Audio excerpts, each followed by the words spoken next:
The Florida Horse Podcast is presented by the Florida Thoroughbred Breeders and Owners Association. Hey, Lonny, welcome to the podcast. We're here today to talk about decoupling, so let's get into the history of decoupling and how we got here.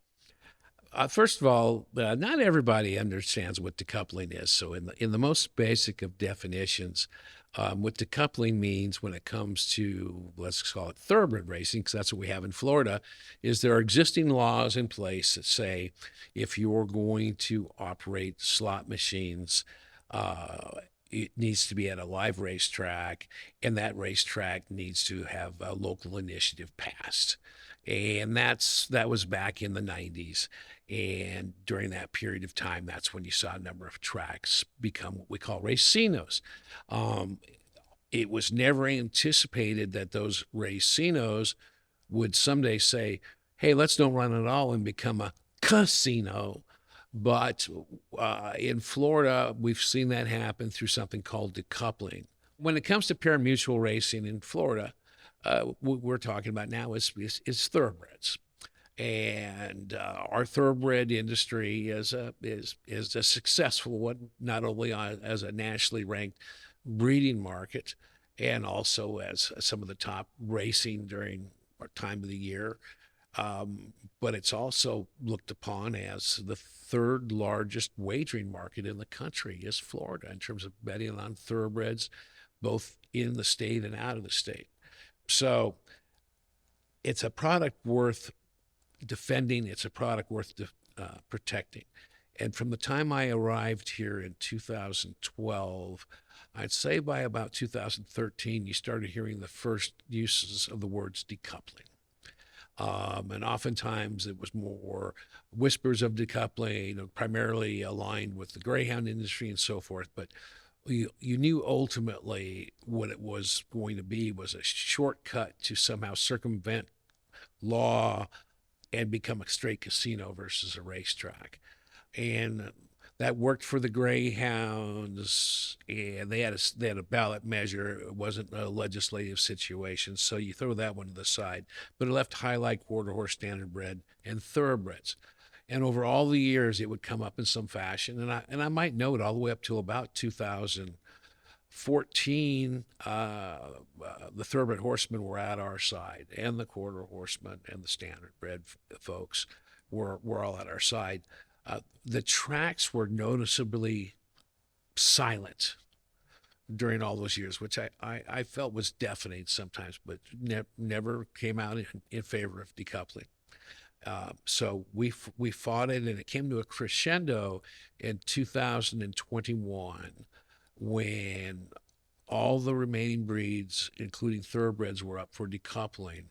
But because of the economics of our agribusiness, because of the over 30,000 jobs, because of over $3 billion in economic impact, because of what it means to places like Marion County and the long tradition and the history and just the whole agricultural feel of things. We, along with a lot of very supportive legislators and government officials, led by then President of the Senate, Wilton Simpson, now Ag Commissioner, were able to defeat decoupling.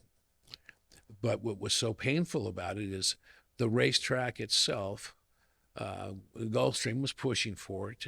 Tampa was silent, which is the same as being for it. And the track testified that the horsemen also supported it. We'd never seen anything quite like that. It was a tough battle, but the side of good policy, good economics for Florida prevailed, and that was in 21. Things got a little more quiet after that. In fact, we had a couple of years of history-making, wonderful legislation just in the last two sessions, and we thought that the decoupling devil maybe had gone away, because certainly the tracks were getting new money. There was new money for purses. We started a campaign of investing in Florida breeding and racing. We had a number of matrix ticking up, and it was the type of legislative support that you just don't experience nationally or at a state level of recognizing the economic importance. So Even during our summer board meetings, I think it was August, I advised the FTBOA board of directors that our legislative strategy for 25 was going to be a thank you tour, a goodwill thank you tour. And I was looking forward to it, just going around thanking all these wonderful representatives and senators and leadership and staffers and government officials for the wonderful legislative economic development support received by our entire industry, not only the last 2 years, but on a go-forward basis. I have to say, I try to look down the road and suspect a lot of things, but even I thought that was a nice enough accomplishment where nobody in our industry would step forward and all of a sudden say, especially after not opposing anything or asking for more, say that's not enough. Now we want to decouple.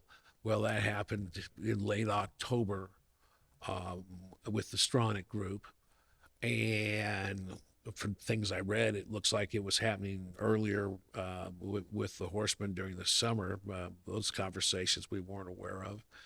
And I have been the one involved in the individual negotiations with the advisor to Mrs. Stronach, and the individual that's not part of the executive team. And that culminated with a meeting with the entire board. And no matter what, we can't get anywhere in a conversation where in order to get a seat at the table, you have to agree to support decoupling up front, no matter what the rest of the discussion ends up as. Nobody does business that way. That's not a negotiation. It's barely a conversation. And I think we're seeing that's how it's kind of played out everywhere else. So here we're back in 25. We've had our first subcommittee hearing. We articulated our arguments. We obviously meet with a lot of other individuals, not just in committees, but individually. And we're very thrilled to see the horsemen from Tampa and the lobbyists for the owners and trainers in Miami.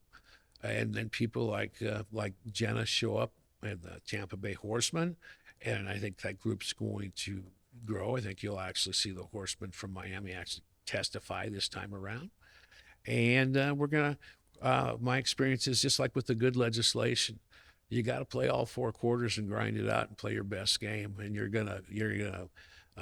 we've been over the years decoupled a couple different times in different subcommittees along the way.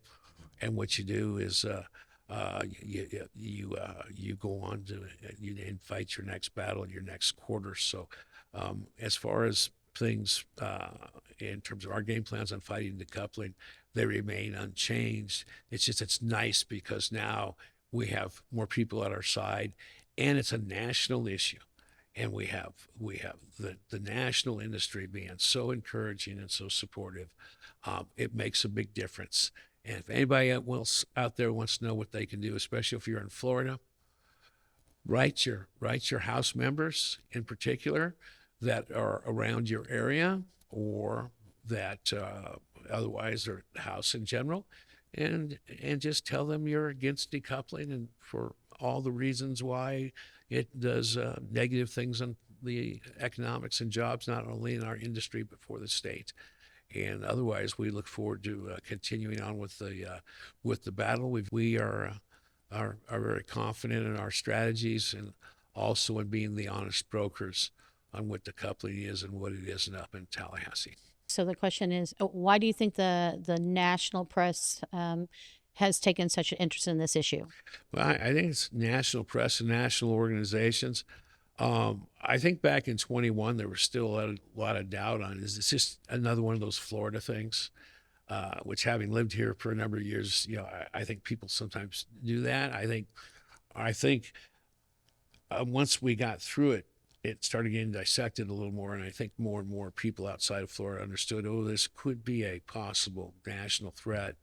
But I think the fact that now it's being pushed by what was the largest track operator in the country, that has already shown rough exits out of Maryland, dust in Northern California. We know Santa Anita, my old racetrack, and the Los Angeles area is under tremendous real estate development from everything you read in the press and you hear. So, I think there are so many of these type of things going on where the industry has taken notice. I'd also say a really oddly ill-conceived, ill-timed press release actually generated from the Stronach Group side when the bill was dropped really started this whole thing, because it misrepresented that all the horsemen were with it and had a lot of holes in it you could drive a lot of trucks through. So I think that this time around the nation's going, these folks could be very, very serious by looking at the map and what they've done. And so we all better watch very closely. Here in Florida, we are part of a chain, and really it would be tough to really say this was a national industry if you didn't have Florida. So I think that's why the people nationally take note. Plus, if you can decouple this, what's next? Decoupling historic horse racing machines in some other jurisdiction or whatever else. The bottom line is the horse people and the national industry, nonprofits, and everybody that really is here to care about the horse and the sport wants to make sure that it continues. Now is the time to let one's voice be raised and take this very seriously. And if it can happen in Florida, it can happen in your state. So I think that's why everybody's looking at this from a national perspective that much more strongly. Yeah. Well, thanks for coming in, Lonny. We really appreciate you laying out the history of decoupling and explaining FTBOA's role in that, and that we are always no decoupling, and that there will be calls to actions on our website that people could follow, and so that they can help move that mission forward. I think that's a very good suggestion. Follow our news that we generate in particular very closely. It'll tell you what the situation is. Also be very specific of interest to our members. And it'll be current and without agenda. So I think that's a good way to keep on top of things for sure. Good. Thanks for coming in, Lonny. The Florida Horse Podcast is presented by the Florida Thoroughbred Breeders and Owners Association.